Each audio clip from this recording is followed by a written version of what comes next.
என்னடா நானாக பிச்சுக்கிட்டு இருக்கேன்னு பார்க்கிங்களா? நம்ம ஹோட்டலில் வாங்கினா கூட நான் வந்து ஹார்டாக தான் இருக்கும். இது வந்து எவ்வளோ சாஃப்டாக அப்படி தொட்டவுடனே அப்படி பூ போல் வருதா? எப்படி ஈஸியாக வீட்டில் செய்யலாங்கிறத பார்க்கலாம் வாங்க.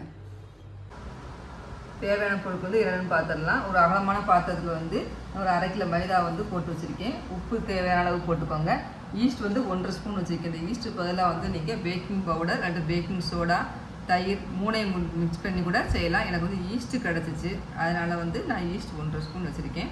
பால் வச்சுருக்கேன். பால் பாதியும் தண்ணி ஊற்றி பிணைய போகிறேன். நீங்கள் பால் பதிலாக தண்ணியை ஊற்றி பிணைஞ்சிக்கலாம். பால் வேண்டாம்னா அதை ஸ்கிப் பண்ணிக்கோங்க.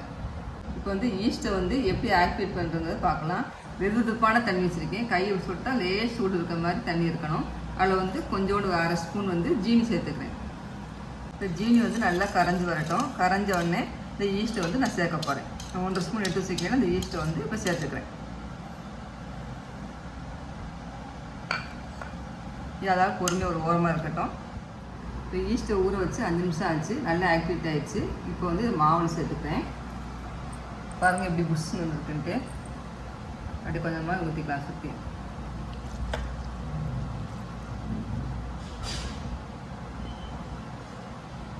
அதுக்கடுத்து தேவையான அளவு உப்பு போட்டுக்கோங்க.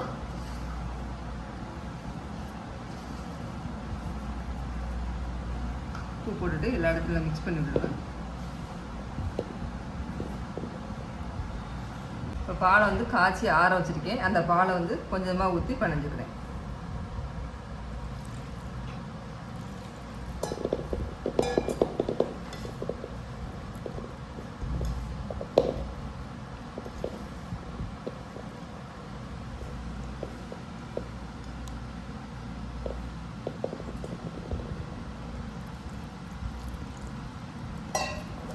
எனக்கு தண்ணியே தேவைப்படலை. நான் எடுத்து வச்சுருந்த பால்லேயே நான் பிணைஞ்சிட்டேன். இந்த அளவுக்கு நல்லா எல்லா மாவும் சுற்றி வலிச்சு வர மாதிரி நல்லா சப்பாத்தி பூரிக்கெலாம் பணையவங்க அந்த மாதிரி பிணைஞ்சிக்கோங்க.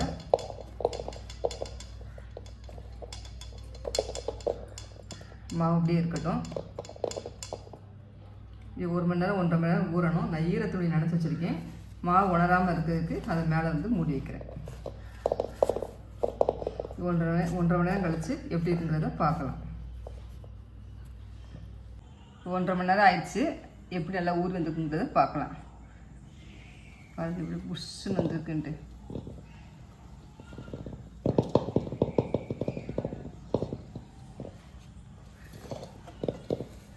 மாவு நல்லா புஷ்ஷுன்னு பலூன் கணக்காக இருக்குது.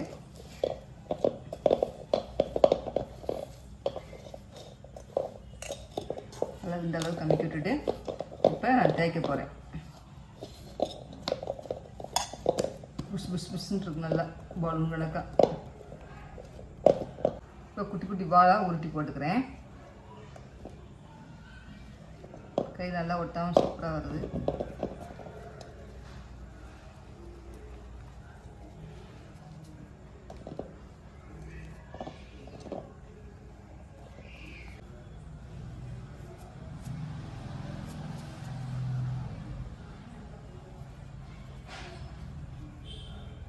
இப்போ வந்து மாவு லைட்டாக போட்டிருக்கேன். தேய்ச்சிக்கிறேன்.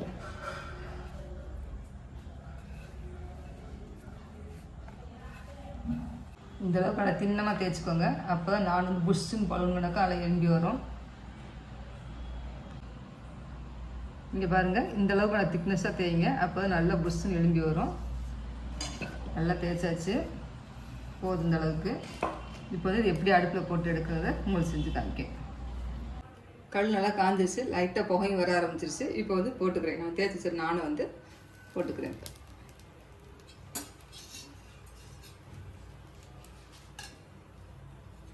ஒரு பக்கம் மட்டும் வெந்தால் போதும். கொஞ்சம் லேசாக அந்த இப்படி எலும்பி வரட்டும்.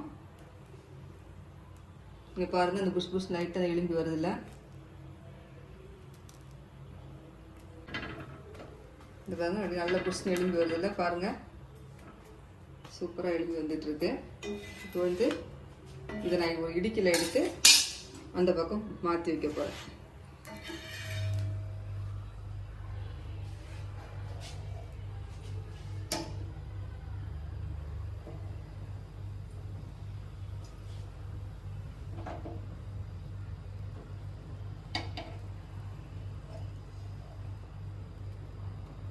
உங்களோட இடிக்கி இந்த மாதிரி எதுவுமே இல்லாட்ட நீங்கள் தோசைக்கல்லே போட்டு எடுத்தாலும் நல்லா புஷ்ஷுன்னு வரும். நான் வந்து லைட்டாக உங்களுக்கு செஞ்சு காமிக்கிறதுக்காக இப்படி போடுறேன். இது கடையில் வாங்க மாதிரியே டேஸ்ட் நல்லா இருக்கும். இந்த அளவுக்கு சுட்டால் போதும். ஒரு பிளேட்டுக்கு மாற்றிக்கிறேன். வந்து பட்டர் தான், பட்டர் கொஞ்சம் லைட்டாக போட்டு தடவி விட்டுக்கிறேன்.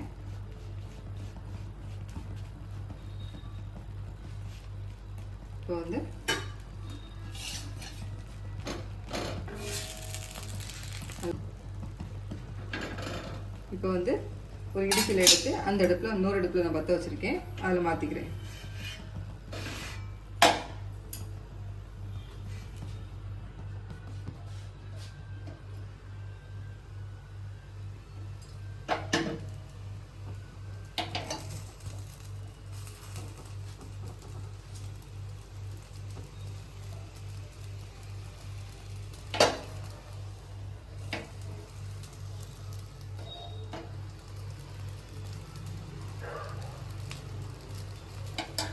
லேசாக ரொம்ப கருக விட்டுறாமல் லைட்டாக தூக்கி பார்த்துக்கோங்க.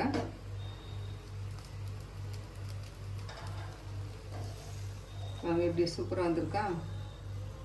புஷ் புஷ் நல்லா எழுதும் பாருங்க.